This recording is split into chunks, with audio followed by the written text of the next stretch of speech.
नमस्कार दोस्तों,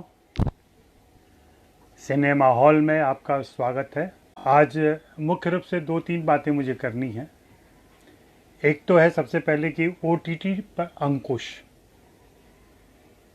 इधर जब से ओटीटी थोड़ा एक्टिव हुआ है या उसके बारे में दर्शकों की रुचि बढ़ी है, उस पर फिल्मों की आने की घोषणा हुई है, तब से देखा जा रहा है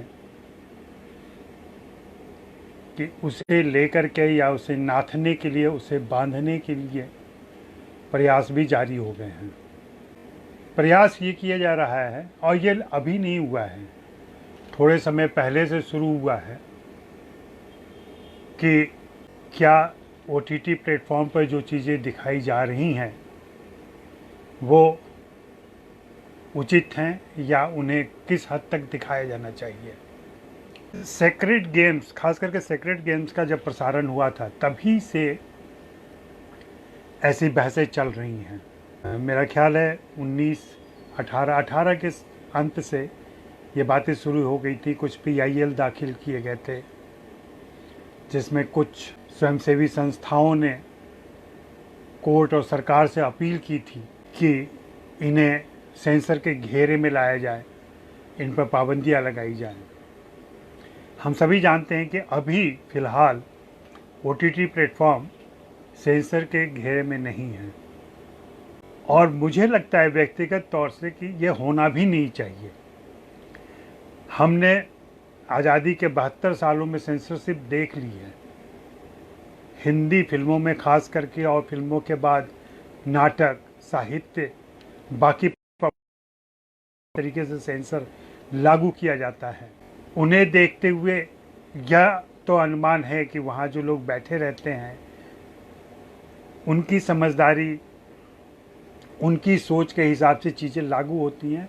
हाँ, कुछ एक नियम कानून, एक ढांचा सरकार से उन्हें मिलता है, और उसको वे अपनी हिसाब से इंटरप्रेट करते हैं और फिर उस पाबंदियाँ लगाते हैं। कुछ सालों पहले आपने पहलाज निहलानी को देखा था, जब वे CBFC के चेयरमैन थे। अपने यहाँ सेंसर शब्द, भारत में सेंसर शब्द की भी गलत धारणा बन गई है। CBFC जो काम करता है, वास्तव में वो चीज़ों का, फिल्मों का, कृतियों का सेंसर नहीं करता है। उसका काम सिर्फ फिल्म सर्टिफिकेशन, यानी फिल्मों का प्रमाण पत्र देना है कि यह फिल्म कैसी है, यह फिल्म A श्रेणी की है, UA श्रेणी की है या U श्रेणी की है।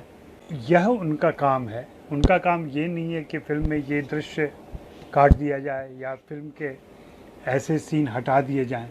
यह बिल्कुल नहीं है। हाँ, सुझाव ये दिया जाता है कि हम A दे रहे हैं, अगर आपको UA चाहिए तो ये सीन थोड़ा कम कर दीजिए या इसको हटा दीजिए। इस तरह की बातें होती हैं। लेकिन जब से OTT प्लेटफॉर्म आया है, OTT प्लेटफॉर्म पर चूँकि किसी प्रकार की पाबंदी नहीं है, तो यहाँ अवश्य, हाँ, यहाँ मैं स्वीकार करता हूँ और बहुत सारे लोगों की बातों से सहमत हूँ कि कुछ निर्माताओं ने, कुछ लेखकों, निर्देशकों ने इस छूट का फ़ायदा उठाते हुए अश्लीलता परोसी है, सेक्स और वायलेंस को काफ़ी बढ़ा करके दिखाया है, और वे उसका फ़ायदा उठाते रहे हैं। जैसे गाली गलौजी, इस तरीके से गाली गलौज इस्तेमाल होता है। अभी पिछले दिनों मैं एक वेब सीरीज़ देख रहा था, उसमें बेज़रूरत ऐसा साफ दिख रहा था कि बेज़रूरत गालियाँ दी जा रही हैं, और गालियों में भी क्रिएटिविटी नहीं दिखाई पड़ती है। जी हाँ, यह हंसी की बात है कि वही 3 गालियाँ बार बार दी जाती हैं, और हर किरदार वही 4 शब्द बोलता रहता है गालियों के। सिचुएशन अलग हो सकते हैं, किरदार अलग हो सकते हैं, माहौल और परिवेश भी अलग हो सकता है, लेकिन पूरे देश में वही 4 गालियाँ दी जाती हैं, जबकि ऐसा नहीं है। तो यहाँ आपत्ति एक वाजिब है कि इस तरीके की जो छूट मिली हुई है और जो सारी सीमाएं टूट रही हैं, उन पर एक अंकुश लगाया जाए, उनको घेरे में लाया जाए। मैं तो कह रहा हूँ सेंसर ही नहीं होना चाहिए। सेंसर नहीं होना चाहिए और सेल्फ सेंसरशिप होनी चाहिए। और आपको बता दें कि OTT प्लेटफॉर्म ने मिल करके अपना एक संगठन बनाया है। सारे OTT प्लेटफॉर्म वहाँ नहीं हैं, लेकिन जितने हैं उन लोगों ने तय किया हुआ है और उन्होंने अपने लिए कुछ रूल बनाए हुए हैं। एक रूल बुक है उनका, तो उस रूल बुक के हिसाब से वे उन पर अमल करते हैं।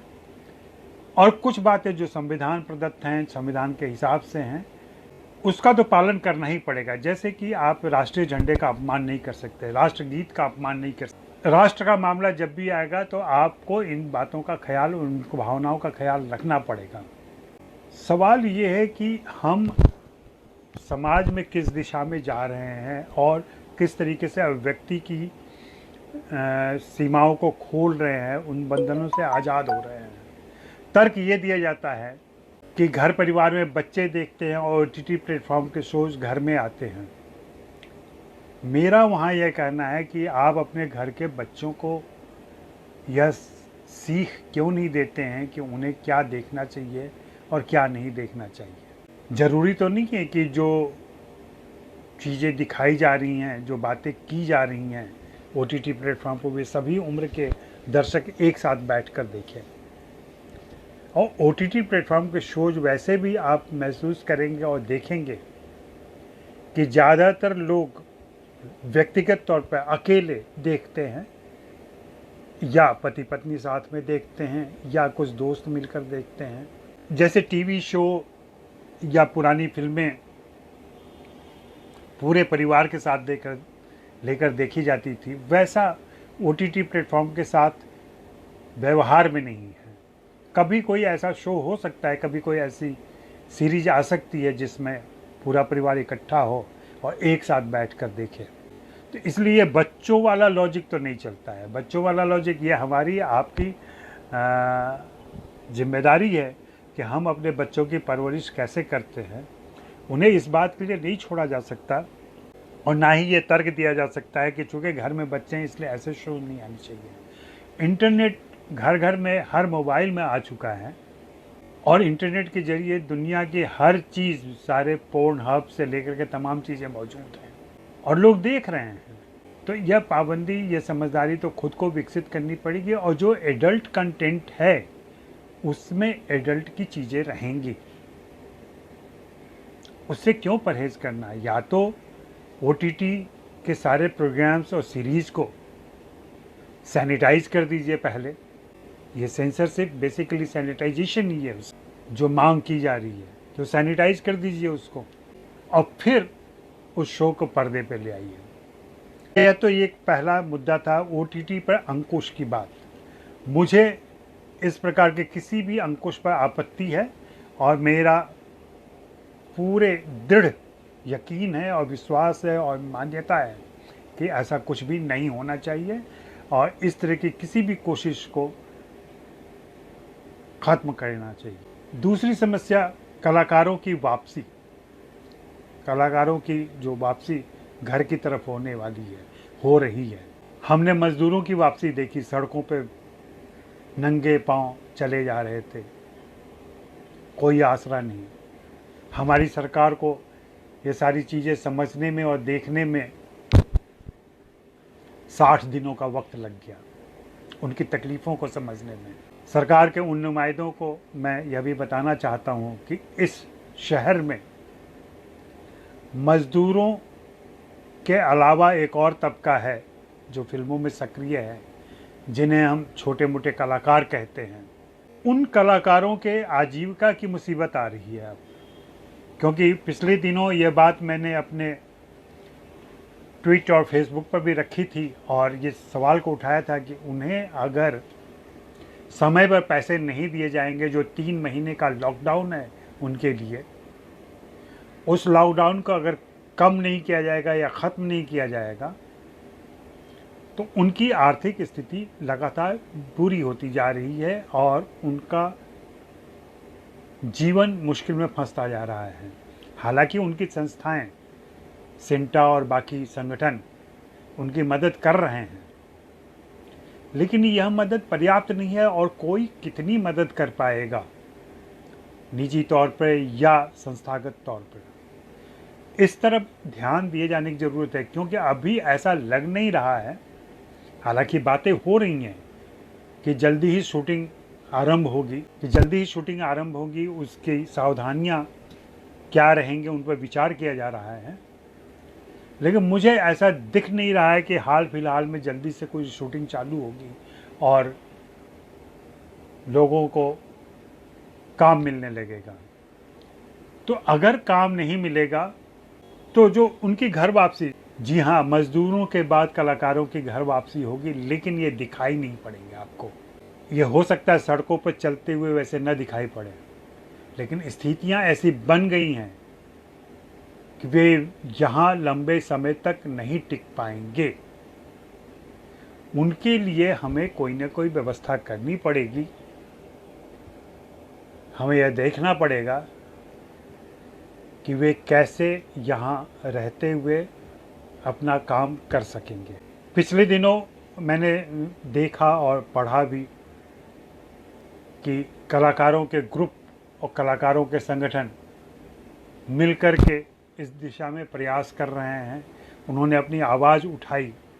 अब वो आवाज़ कहाँ तक पहुँची है और किस तरीके से पहुँची है, यह आवाज़ असल में याचना की आवाज़ नहीं है, भीख की आवाज़ नहीं है। और ये उस श्रेणी के लोग हैं जो अपनी परेशानी, अपनी तकलीफ जाहिर भी नहीं कर सकते खुले तौर पर, और न उस कतार में खड़े हो सकते हैं जहाँ पे दान पुण्य किया जा रहा है। इनके लिए हमें अलग से सोचना होगा और तय करना होगा कि इनकी क्या व्यवस्था की जाए कि ये अपने घरों को वापस न जाएं, मुंबई में टिके रहें। लेकिन यह उम्मीद कौन देगा उनको, यह भरोसा कौन देगा उनको, यह देखना और समझना ज़रूरी है। ज़रूरी तो ये भी है कि सबसे पहले तो जो 3 महीने का लॉकडाउन है वो ख़त्म किया जाए। प्रोड्यूसर्स पर दबाव पड़े, चैनलों पर दबाव पड़े कि वे जल्दी से जल्दी भुगतान करें। विदेशों में होता है, हर हफ्ते भुगतान किया जाता है, क्यों नहीं यहाँ भी वैसी व्यवस्था हो सकती है? क्योंकि किसी कलाकार को जब आप चुनते हैं, उसे काम देते हैं, तो इतना तो निश्चित है कि आपने तय किया हुआ है कि इस कलाकार से यह काम करवाना है। वहाँ ऐसी स्थिति तो है नहीं कि आज काम हुआ है, कल पता नहीं ये काम रहेगा कि नहीं रहेगा। ये रनिंग शोज़ की मैं बात कर रहा हूँ। अगर रनिंग शोज़ में ये लोग काम करते हैं तो इनका भुगतान, इनके पेमेंट की व्यवस्था भी रनिंग होनी चाहिए। लगातार हर हफ्ते काम खत्म होने के साथ, एपिसोड खत्म होने के साथ अगर भुगतान हो जाए तो बहुत अच्छी बात होगी। हालांकि इसमें कुछ व्यवहारिक दिक्कतें हैं। व्यवहारिक दिक्कतें इसलिए हैं कि निर्माताओं का कहना है कि उनको ही भुगतान 3 महीने के बाद होता है, तो वे लोग कहाँ से कर पाएंगे। और मेरा एक सपना है, जी हाँ, मेरा एक सपना है कि भविष्य में उत्तर प्रदेश, बिहार, मध्य प्रदेश, राजस्थान, हिमाचल प्रदेश और सारे दूसरे प्रदेशों में स्थानीय इंडस्ट्री डेवलप हो, शो इंडस्ट्री डेवलप हो, फिल्में बने वहाँ पे, सीरीज़ बने वहाँ पे, वहाँ ऐसी सुविधाएं और सुकून हो जाएं कि लोगों को मुंबई तक आने की ज़रूरत ही न पड़े। पिछले दिनों हमने देखा इंदौर में एक अभिनेत्री ने आत्महत्या की, उसके पहले यहाँ न्यू बॉम्बे में भी एक आत्महत्या की। आगे आने वाले समय में और आत्महत्याएं न हो, या इस बारे में कोई हताश होकर सोचे या ऐसा कदम उठाए, इसके लिए हमें कोशिश करनी चाहिए। और एक फ्रेटर्निटी के तौर पे, एक बिरादरी के तौर पर हमें यह कोशिश करनी चाहिए कि हम अपने दोस्तों से, ऐसे कलाकारों से, ऐसे लोगों से लगातार बातें करते रहें और अपने तय उनकी मदद करते रहें। पिछले दिनों अरविंद गौड़ जी की संस्था अस्मिता ने दिल्ली के कलाकारों के लिए और दिल्ली के ऐसे परेशान हाल कलाकारों के लिए एक खुला निमंत्रण दिया है कि अगर किसी को राशन की ज़रूरत है तो वह उन्हें फ़ोन करे और राशन हासिल करे। ऐसी कुछ कोशिशें यहाँ भी चल रही हैं, यहाँ लगातार कोशिशें चल रही हैं, लेकिन ये ऊँट के मुंह में जीरे की तरह है। और हमें तो ऐसी ठोस व्यवस्था सोचनी होगी, ठोस व्यवस्था करनी होगी कि भविष्य में भी कभी कोई ऐसी दिक्कत आए तो ऐसे कलाकारों को परेशानी ना हो। कलाकारों से एक अलग श्रेणी है जिसमें हमारे कई सारे मित्र हैं और ऐसे लोगों को मैं जानता हूँ जो अभिनय की दुनिया में नहीं हैं लेकिन फिल्मों से जुड़े हुए हैं। वो चाहे कैमरा असिस्टेंट हों, एडिटिंग में असिस्टेंट हों या फिल्म मेकिंग के दूसरे डिपार्टमेंट में हों, यहाँ तक कि एडिटर और कैमरामैन और ऐसे दूसरे सारे टेक्नीशियंस भी।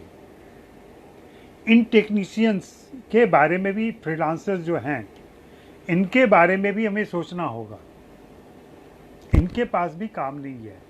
अगर वो डिपार्टमेंट हेड रहा है तो उसके पास इतनी सामर्थ्य होगी कि वो कुछ दिनों तक, कुछ महीनों तक अपना गुजारा कर ले। लेकिन जो उनके सहायक हैं या जो फ्रीलांसिंग करते हैं, जो किसी एक प्रोडक्शन हाउस से नहीं जुड़े हुए हैं या किसी खास व्यक्ति के साथ नहीं जुड़े हैं, उनकी आजीविका की समस्या आ रही है। और वे कहाँ जाएं, किसके आगे हाथ फैलाएं, और वे हाथ नहीं फैला सकते। होता क्या है ना, यूपी सरकार इतनी बड़ी मदद देती है, झारखंड सरकार मदद करती है, लेकिन यहाँ से जिन फिल्मों को पैसे मिले उनकी लिस्ट निकाल के कभी देखिए। क्या वे स्थानीय प्रतिभाओं को मदद देती हैं या उन्हें प्रोत्साहित करती हैं?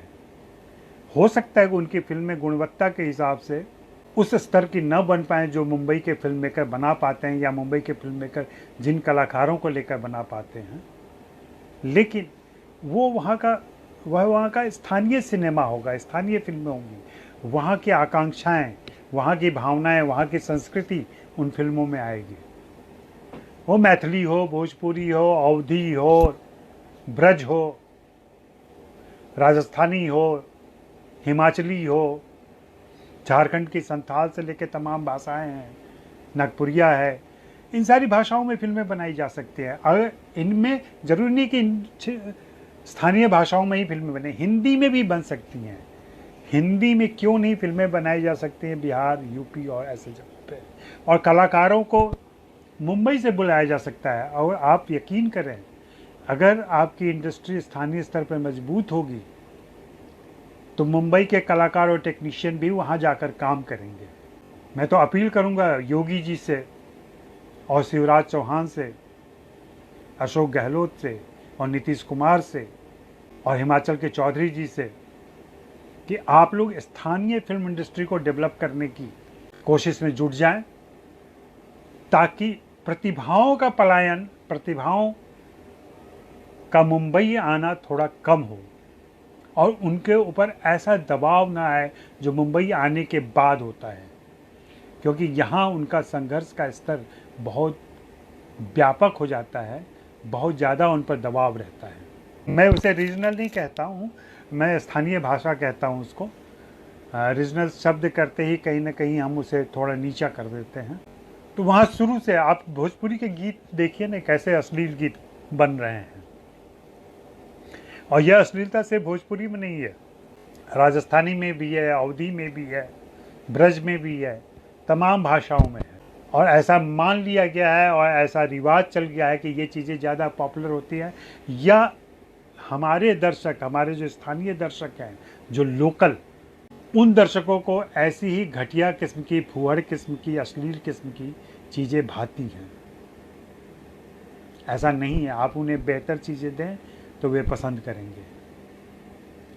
लोकल के लिए वोकल होने की बात मोदी जी ने भी कही है और मैं मानता हूं कि लोकल के लिए वोकल होना बहुत ज़रूरी है, तभी स्थितियां बदलेंगी। क्योंकि लॉकडाउन के बाद जो न्यू नॉर्मल होने वाला है, वह न्यू नॉर्मल नई चुनौतियां लेकर के आएगा सभी के लिए।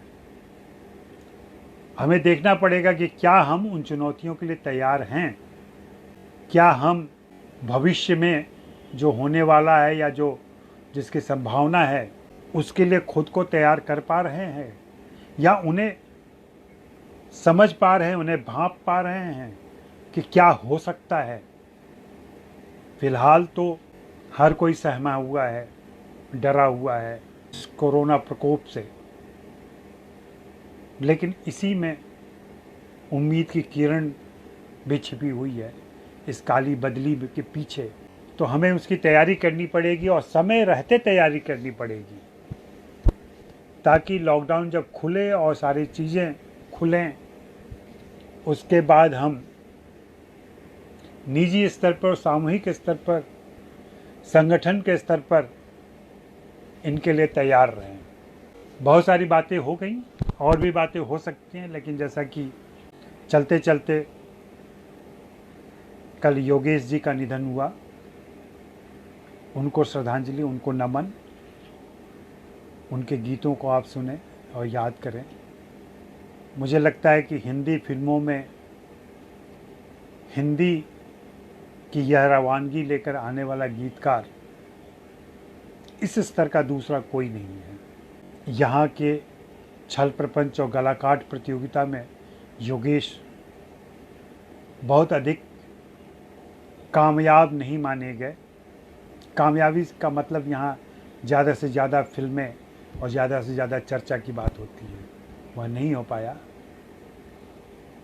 इसलिए नमस्कार दोस्तों, फिर मुलाकात होगी। यह अंधेरा घना छा रहा। शुक्रिया, मेहरबानी, धन्यवाद।